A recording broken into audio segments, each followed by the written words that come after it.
జ్యోతిరావు పూలే జయంతిని హైదరాబాద్లో ఘనంగా నిర్వహించారు. అంబర్పేట్ అలీ కేఫ్ చౌరస్తాలో జ్యోతిరావు పూలే విగ్రహానికి మాజీ రాజ్యసభ సభ్యుడు హనుమంతరావు, ఎమ్మెల్యే దానం నాగేందర్ పూలమాల వేసి నివాళులర్పించారు.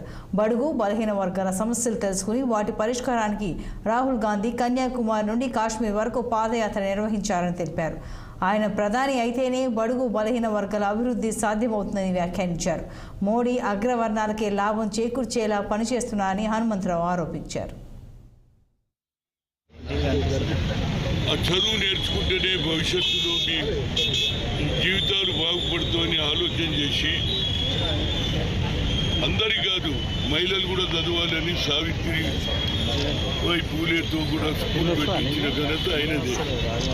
అదే అడుగుజాడల్లో ఇవాళ రాహుల్ గాంధీ గారు కన్యాకుమారి నుంచి కాశ్మీర్ వరకు నడిచి బడుగు బలహీన వర్గాల స్థితి ఏమిటని ఎక్స్రే అన్నాడు. కింది స్థాయిలో ఎస్సీ ఎస్టీ బీసీలకు వాళ్ళ జీవితాలు ఏ విధంగా ఉంటాయని తెలుసుకోవడానికే 50% ఉన్న సీలింగ్ కూడా ఎత్తేస్తాను. ఎప్పటి వరకు అయితే వారికి న్యాయం జరగదో ఈ భారతదేశంలో 90% ఉన్నటువంటి వాళ్ళకు న్యాయం జరుగుతలేదు, 10% ఉన్న వాళ్ళకే న్యాయం జరుగుతుంది. కేంద్ర ప్రభుత్వంలో ఉన్నటువంటి ఆఫీసర్స్లో 90 మంది ఉంటే ముగ్గురే